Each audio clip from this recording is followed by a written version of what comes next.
The mind game you play without knowing. There's a silent game happening inside you right now. A game you never agreed to play, but one that decides how you feel, how you act, and how you see yourself. You think you're making choices, but what if the real battle isn't out there? It's happening in here, inside your own mind. Every doubt you've ever felt, every time you stopped just before succeeding, every voice that whispered, "You're not enough," wasn't random. It was part of a design. A psychological loop created by the mind itself, to keep you trapped in the game. Some call it fear. Some call it self-sabotage. But the truth is far more subtle and far more powerful. Because the mind doesn't want you to win. It only wants you to keep playing. And once you start seeing the rules, everything you thought was you begins to crumble. This is not a story about success. This is a story about awareness. And the moment you realize the game ends, when you stop playing. Welcome to the mind game you play without knowing.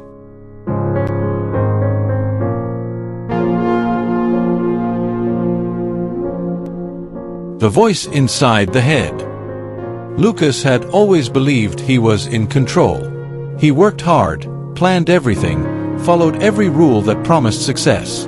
From the outside, he looked like the kind of man who had it all figured out, disciplined, confident, unstoppable. But deep down, there was something he could never escape. A voice. Not loud, not aggressive, just persistent. A whisper that came in moments of silence, right before he made a decision, right before he took a risk, right before he allowed himself to dream. You're not good enough. They'll see through you. Why even try? At first, Lucas thought it was normal, just the noise of an anxious mind. But as time passed, he realized something strange. That voice seemed to know him. It knew exactly where to strike. It spoke in the tone of old fears, using words he thought he had forgotten. When he was a child, his father used to tell him, "Don't mess things up." When he failed his first exam, his teacher said, "Maybe you're not made for this." And when he got his heart broken, he told himself, "I should have known I wasn't enough." That voice had collected every wound, every disappointment, every word that ever hurt, and built itself into a perfect reflection of his pain. A ghost, living inside his own thoughts. One night, after a long day of pretending to be fine, Lucas sat alone in his apartment. The lights were off. The city outside was alive, but inside, everything was silent. Too silent. He stared at his reflection in the dark window. For a moment, he saw two faces, one tired, one terrified. And then, it spoke again. "You're wasting your time. You'll never change." He closed his eyes and whispered back, "Why are you doing this to me?" But there was no answer, only that familiar echo, repeating the words he hated most. Then something strange happened. For the first time, Lucas listened. He didn't fight the voice. He didn't try to silence it. He just listened. And he realized, the voice wasn't trying to destroy him. It was trying to protect him. Every time it said, "Don't try," it was protecting him from failure. Every time it said, "Don't trust," it was protecting him from pain. Every time it said, "You're not enough," it was protecting him from rejection. The voice wasn't his enemy, it was his defense mechanism. It was fear wearing the mask of logic. It was pain pretending to be wisdom. But the protection had become a prison.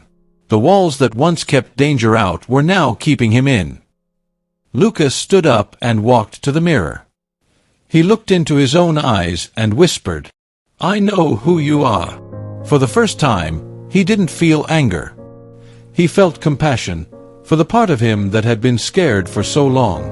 And in that quiet realization, something shifted. The voice didn't disappear. It softened.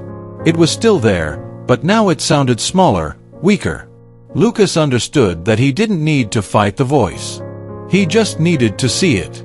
Because the moment you see the illusion, it stops controlling you. That night, he wrote in his journal, The enemy I've been fighting was never outside. It was the frightened version of me, begging to be understood. And for the first time in his life, Lucas didn't feel defeated. He felt awake. He realized the game had already begun long before he noticed. A game between who he truly was and the voice that feared who he could become. And now, he was finally ready to play differently.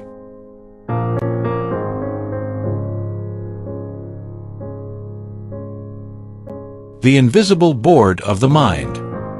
Every human being lives inside a game they can't see.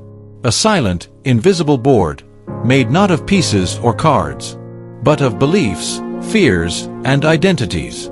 Most people never realize they're playing.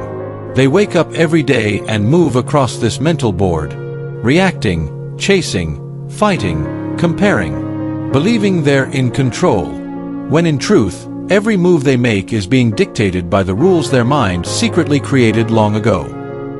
Lucas began to notice these rules. After that night, something inside him had changed. He started to observe his thoughts, not from within them, but from the outside, as if he were watching his own mind play a game against itself. He saw how every situation triggered a specific reaction. When someone praised him, he felt a rush of validation, a sense of temporary victory. But when someone criticized him, the voice whispered, "See, you're losing again." It was like a constant tug-of-war between two versions of himself, the self he wanted to be and the self he believed he was. One morning, as he sat in a cafe watching people rush by, Lucas realized how everyone was playing the same invisible game. The woman checking her phone again and again, waiting for someone's reply. She was playing for approval. The man in a suit shouting on the phone. He was playing for control. The teenager scrolling endlessly through social media, playing for attention, trying to prove his worth in a world of mirrors. It hit him like a quiet revelation. We're all players on the same board, just wearing different masks. The mind builds this board early in life. Each square is a memory, each rule a belief shaped by the past. Don't be too loud. Don't show weakness. Don't fail. Be perfect or be nothing. And without realizing it, we follow these invisible commands, mistaking them for truth. We compete to be seen. We perform to be loved. We chase goals not because we want them, but because losing would mean confirming the fear that lives inside us. The mind's greatest illusion is control. It makes you believe you're winning when you're only surviving. Lucas started writing down every rule he caught himself following. I must be liked. I can't make mistakes. I have to succeed to deserve rest. When he read them on paper, he felt something shift again. He realized that these weren't his beliefs. They were programs installed by others. Teachers, parents, society, the endless voice of comparison.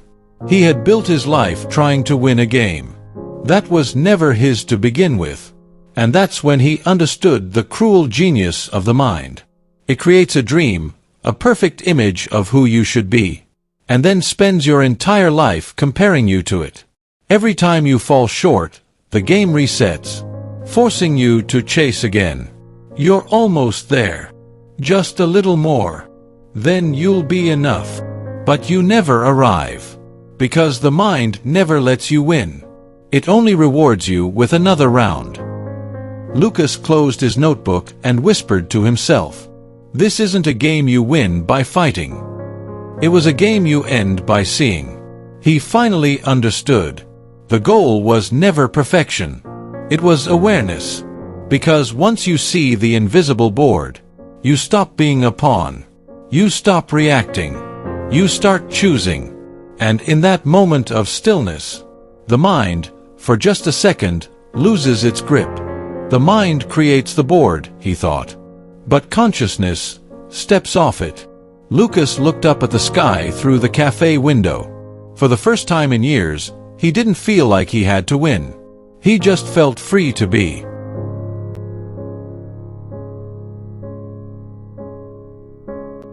The rules that keep you trapped. Every game has rules. But in the game of the mind, the rules are invisible and far more dangerous. They're not written on paper, they're written in memory. They live in the shadows of your thoughts, disguised as truth. Lucas began to notice them everywhere. Not in others, in himself. Whenever he hesitated to rest, he heard one whisper. You can only relax when you've done enough. Whenever someone disappointed him, another surfaced. If they really cared, they wouldn't hurt you. And whenever he failed, the cruelest one echoed. You should have known better. They were quiet, logical, and convincing. And that's what made them powerful. These invisible rules formed the prison of his mind. They controlled his reactions, dictated his emotions, and filtered every experience through fear. He was free to move, but only inside boundaries he didn't know existed.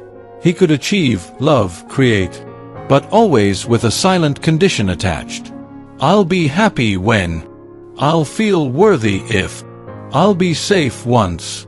The mind's favorite game, postponing peace. One night, Lucas wrote in his journal, "Why do I always feel like I'm running towards something that keeps moving away?" The answer came like a whisper. Because that's how the mind survives. It feeds on tension, the gap between where you are and where you think you should be. It convinces you that happiness lives in the next step, the next success, the next version of yourself. And so, you keep running, endlessly chasing the finish line that keeps shifting forward. Lucas remembered something his grandfather once said. You don't see the cage until you stop moving. So he stopped. He sat still. He closed his eyes. And in that silence, he began to see the rules more clearly. Not as commands, but as fears. Don't rest was really, I'm afraid of being seen as lazy. Don't trust was, I'm afraid of being hurt again. Don't fail was, I'm afraid I'll lose love. Every rule, at its core, was a form of protection.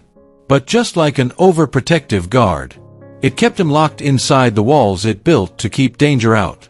The true prison, he realized, is made of thoughts we never question.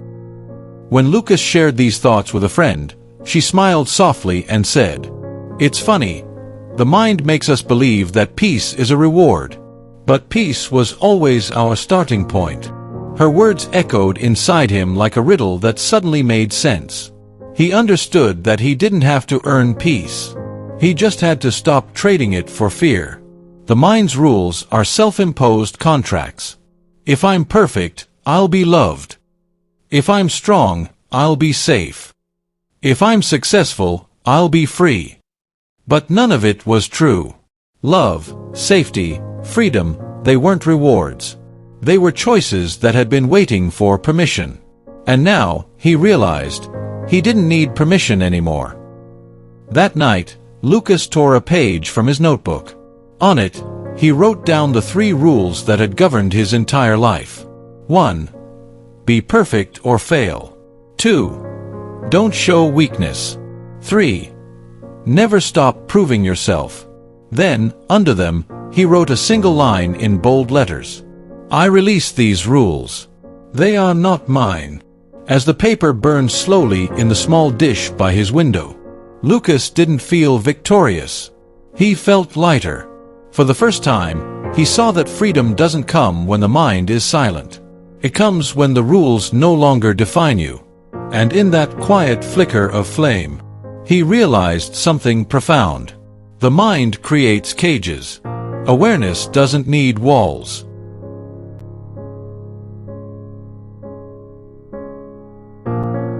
When the game wins in silence. There comes a point when the game no longer needs to shout. It wins in silence. That's what Lucas began to notice.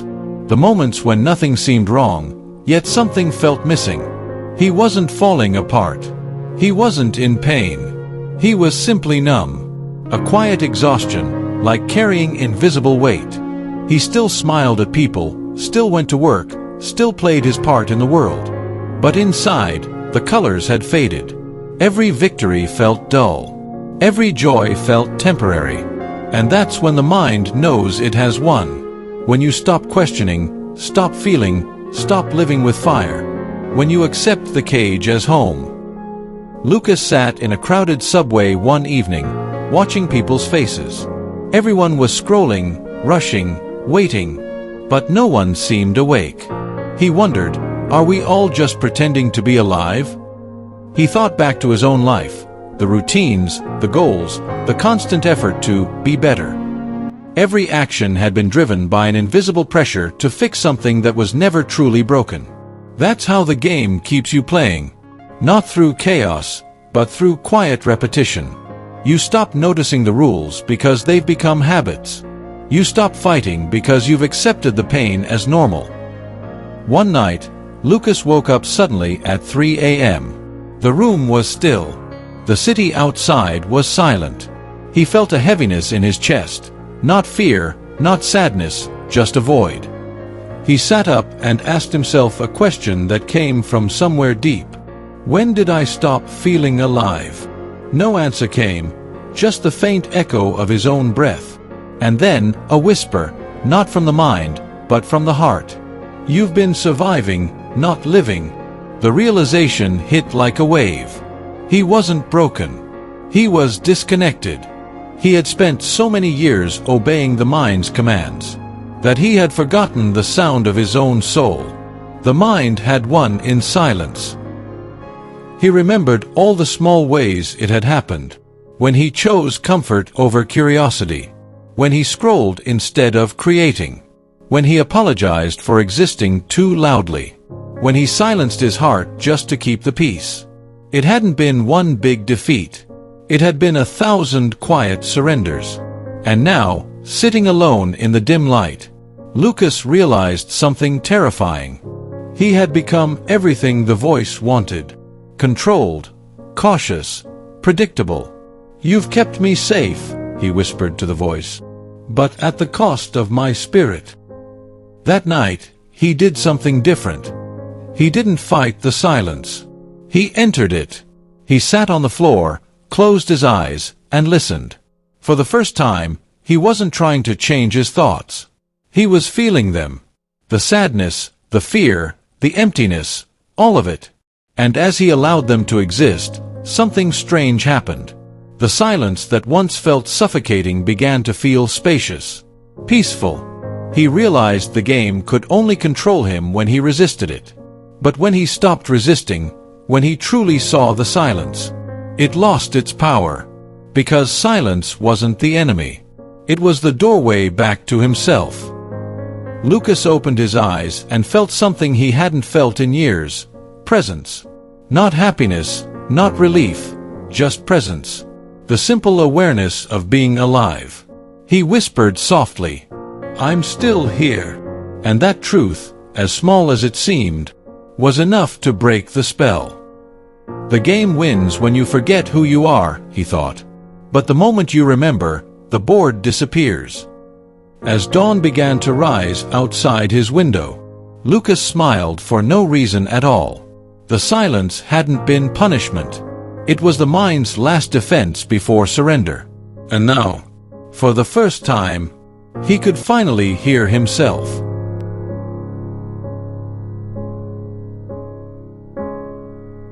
When you see the game, it ends.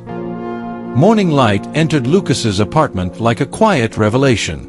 No grand awakening, no thunder, no choir of angels. Just the soft realization that something within him had shifted. The silence that once frightened him now felt sacred. It wasn't empty, it was clear. He could finally see the game for what it was. Not an enemy to defeat, but an illusion to understand. For so long, he had been chasing freedom like a distant prize. Believing peace was something he had to earn. But now, sitting in that stillness, he realized peace had been waiting all along. Just beyond the noise of his thoughts. The voice inside his head was still there. It whispered, it warned, it doubted, but it no longer commanded. He smiled gently. The voice wasn't gone because it didn't need to be. It was part of him, A fragment of fear trying to protect what it once thought was fragile. And now that he understood it, it no longer had power. "I see you," he whispered to the mind. "And I know you're not me." That single realization changed everything. The game could only exist as long as he believed he was the player. But once he saw he was the observer, the awareness behind every thought, the silence between every word, the game fell apart. Because you can't play once you know it's a game. The mind thrives on resistance, on being believed, argued with, obeyed. But when seen through, it has nowhere to hide. Its illusions dissolve like shadows in sunlight. Lucas began walking through life differently. He still worked, still loved, still faced challenges. But now, every experience felt lighter. He no longer moved out of fear or lack, but out of understanding. When stress appeared, he didn't fight it. He watched it rise and fall. When doubt whispered, he listened and smiled. When old habits tried to drag him back, he recognized them for what they were, echoes of a game already over. One evening, he sat by the ocean, watching the waves. He thought about the years he spent chasing meaning, trying to control, to fix, to prove. All that effort, all that struggle. And yet, the truth had always been simple. The mind creates the storm, he thought. But I am the sky. That realization brought tears to his eyes. Not of sadness, but of relief. He didn't need to escape the mind. He just needed to stop identifying with it. Because the moment you stop believing every thought, you become free to see every thought. And in that space of seeing, consciousness returns home. As the sun began to set, painting the sky in shades of gold and gray, Lucas felt a deep calm he couldn't explain. No words, no answers, just a quiet knowing. He didn't need to win anymore. There was nothing left to prove, nothing to fix, nothing to chase. You don't win the mind's game by fighting, he thought. You win when you stop playing. He closed his eyes, took a deep breath, and let the sound of the waves fade into silence. For the first time in his life, the silence didn't echo fear. It echoed freedom. And in that stillness, he finally understood. The mind was never the enemy. It was just a dream. And awakening from it was never about control, but about awareness. The mind creates the game, his voice whispered softly. But consciousness creates the freedom. Lucas opened his eyes, and the world felt new, not because it had changed, but because he had finally seen it without the veil of thought. And as he walked away from the shore, he smiled, not because the game was over, but because he finally knew he was never really playing.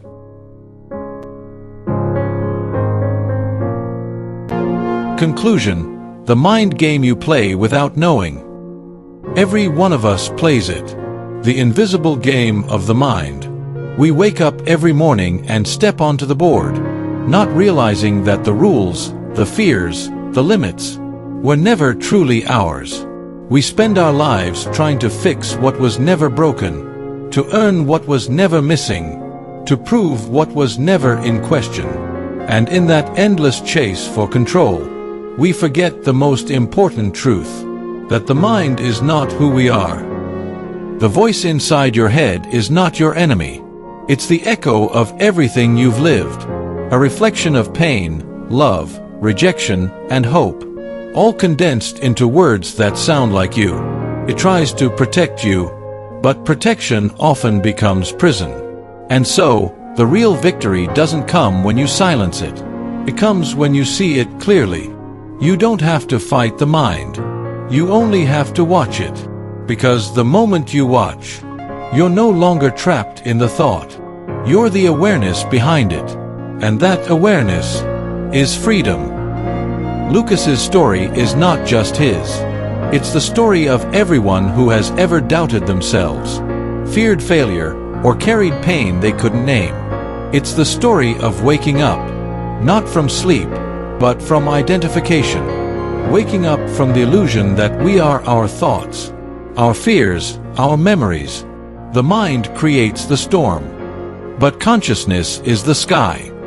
When you finally see the game, you stop being its player and become its observer. And in that shift, everything changes. You don't become perfect. You become present. You don't stop thinking. You stop believing everything you think. And the peace you were chasing all along was there, quietly waiting beneath the noise. The game of the mind only exists as long as you keep playing. But the moment you step back and see it, it ends. Not because you've beaten it, but because it never truly existed outside your own awareness. And so, the final truth is this: the mind creates the game. Awareness creates the freedom. As the screen fades to black, the final whisper remains. You were never the voice inside your head. You were the one who heard it and chose to wake up.